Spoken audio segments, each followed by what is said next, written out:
ఇష్టారాజ్యంగా మద్యాన్ని ప్రవహింపజేస్తూ విచ్చలవిడిగా డబ్బులు పంపిణీ చేస్తూ 1,00,000కు పైగా చీరల పంపిణీకి పాల్పడుతూ రైస్ కుక్కర్లు గ్రైండర్లు పంచుతా ఉంటే స్థానిక ఎన్నికల అధికారులు చోద్యం చూస్తా ఉన్నారు. ఈ విషయాన్ని ఈరోజు ఎన్నికల కమిషన్ కు అన్ని వీడియోలతో సహా ఆధారాలతో సహా ఫోటోగ్రాఫర్లతో సహా అన్ని కూడా వారికి అందించడం జరిగింది. తక్షణమే ఆయా అధికారులపైన చర్యలు తీసుకోవాలని చెప్పి కోరాం.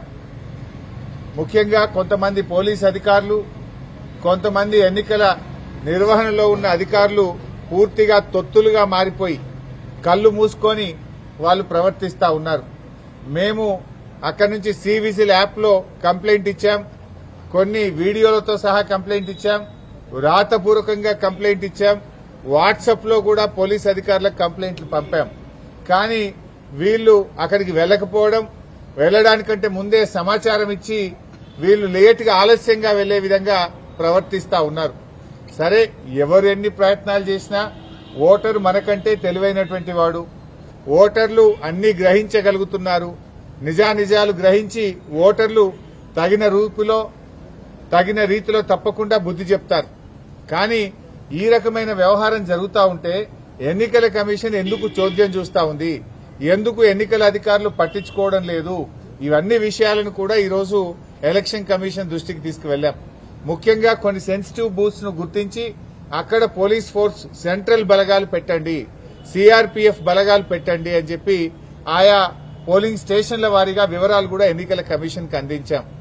ముఖ్యంగా మహిళా పోలీస్ అధికారులను, ఆశా అంగన్వాడీ వర్కర్లను అక్కడ డెప్యూట్ చేసి లోపలికి వెళ్లేటువంటి ఓటర్ల ఐడెంటిటీ గుర్తించిన తర్వాతనే ఓటర్లను లోపలికి పంపాలి.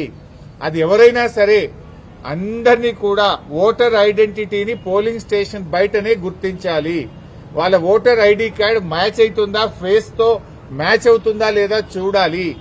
ఓటర్ ఐడి గుర్తించకుండా ఓటర్లను పోలింగ్ స్టేషన్ లోకి పంపకూడదు. మహిళలను గుర్తించడానికి ప్రత్యేకంగా ఒక కౌంటర్ పెట్టండి. అదొక వాళ్లకు కంప్లీట్ ఒక రూమ్ లాంటిది ఏర్పాటు చేసి అక్కడ మహిళా ఆశా అంగన్వాడీ వర్కర్లు, మహిళా పోలీస్ అధికారులు ఉండి వారిని గుర్తించిన తర్వాతనే పోలింగ్ స్టేషన్ లోకి అనుమతించాలని వ్రాతపూర్వకంగా మేము కంప్లైంట్ ఇచ్చాం. మా దగ్గర స్పష్టమైనటువంటి వీడియో ఆధారాలు కూడా ఉంటే వారికి చూపించడం జరిగింది. ముఖ్యంగా ఫేక్ ఐడి కార్డులు ఇబ్బడి ముబ్బడిగా ఏ రకంగా ఫేక్ ఐడి కార్డులు తయారు చేశారో ఇప్పుడే వారికి సుదర్శన్ రెడ్డి గారికి, మన రాష్ట్ర ఎన్నికల అధికారికి ఈ వీడియో కూడా చూపించాం. మీరు కూడా ఈ వీడియో చూడొచ్చు. ఇక చూడండి, ఇన్ని ఫేక్ ఓటర్ ఐడి కార్డులు ఏ రకంగా వచ్చినాయి బయటకు. ఈ ఓటర్ ఐడి కార్డులు ఇన్ని కుప్పలు కుప్పలుగా బయట ఎట్లా వస్తా ఉన్నాయి. ఇదే కాకుండా ఇంకొక వీడియో కూడా ఉంది, ఫేక్ ఐడి కార్డుల వీడియో. అది కూడా వారి మొబైల్ కు పంపాం, వారికి చూపించాం. చూడండి, కుప్పలు కుప్పలు గుట్టలు గుట్టలుగా ఫేక్ ఐడి కార్డులు ఈ రోజు బయట ఉన్నాయి. ఈ గుట్టలు గుట్టలుగా ఫేక్ ఐడి కార్డులు ఏ రకంగా వచ్చినాయి, మరి ఎన్నికల అధికారులు పోలీసులు ఏం చేస్తా ఉన్నారు, ఈ ఆధారాలన్నీ వారికి చూపించాం. చూపించడమే కాదు, వారి మొబైల్ కూడా పంపాం. ఎలక్షన్ అబ్జర్వర్, ఇతర రాష్ట్రాల నుంచి వచ్చినటువంటి ఎలక్షన్ అబ్జర్వర్స్ కూడా ఇవన్నీ కూడా ఇవ్వడం జరిగింది. ముఖ్యంగా ఇవే కాకుండా చీరల పంపిణీ వీడియోలు, డబ్బు పంపిణీ వీడియోలు, అన్ని వీడియోలు కూడా ఈరోజు సుదర్శన్ రెడ్డి గారికి ఇచ్చాం. వారైతే మాకు ఈరోజు చెప్పారు, తప్పకుండా మేము యాక్షన్ తీసుకుంటాం, ఆ అధికారుల మీద చర్యలు తీసుకుంటాం, అవసరమైతే స్వయంగా నేనే విజిట్ చేస్తానని కూడా చెప్పారు.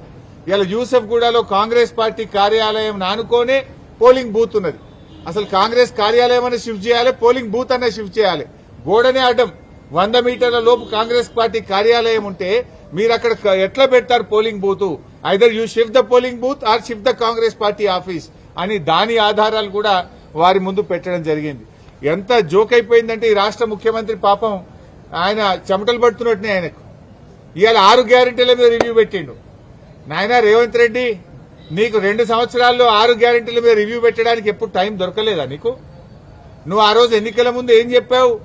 మొదటి అసెంబ్లీలోనే 6 గ్యారెంటీలకు చట్టబద్దత కల్పిస్తామని ఆ రోజు ప్రజల ముందు చెప్పారు. ఎన్ని అసెంబ్లీ సమావేశాలు జరిగాయి, ఎన్ని కేబినెట్ మీటింగులు జరిగాయి, ఏ ఒక్క రోజు 6 గ్యారెంటీల మీద చర్చించకపోతివి. ఇవాళ 6 గ్యారెంటీలు యాడికి వచ్చినాయా నీకు? అంటే నీకు చెమటలు పట్టినాయి. నీకు ఇవాళ గల్లీ గల్లీ తిరుగుతున్నావు, మోకాళ్ల మీద తిరుగుతున్నావు బిడ్డ. నువ్వు ఇవాళ 6 గ్యారెంటీల మీద రివ్యూ చేస్తున్నావు అంటేనే నువ్వు ఓటమిని అంగీకరించినవు. 6 గ్యారెంటీల మీద 2 ఏళ్లలో ఎందుకు రివ్యూ చేయలేదు? 100 రోజుల్లో 6 గ్యారెంటీలని ప్రజలకు హామీ ఇచ్చి 700 రోజులు గడుస్తుంటే ఎన్నడూ రివ్యూ ఎందుకు చేయలే? ఇవ్వాలనే నువ్వు రివ్యూ చేస్తున్నావంటే ముఖ్యమంత్రి ఇంకా ఓటర్లను మభ్యపెట్టడానికి, ఓటర్లను మోసపుచ్చడానికి ముఖ్యమంత్రి ఇంకా డ్రామాలు ఆడుతున్నాడు. ముఖ్యమంత్రి ఇవాళ ఏ రకంగా దివాలాకోరు రాజకీయాలు చేస్తున్నాడో రాష్ట్ర ప్రజలకు, జూబ్లీ హిల్స్ ప్రజలకు అర్థమైతా ఉంది. నువ్వు ఇంకా ఎన్ని డ్రామాలు ఆడినా, ఎన్ని నాటకాలు ఆడినా జూబ్లీ హిల్స్ ప్రజలు నిర్ణయించుకున్నారు. వాళ్ళు న్యాయబద్దంగా ఆత్మసాక్షిగా వాళ్ళు ఓటు వేస్తారు. సో ఇవన్నీ కూడా ఎలక్షన్ కమిషన్ దృష్టికి మేము తీసుకుపోవడం జరిగింది. Any other point? Thank you very much.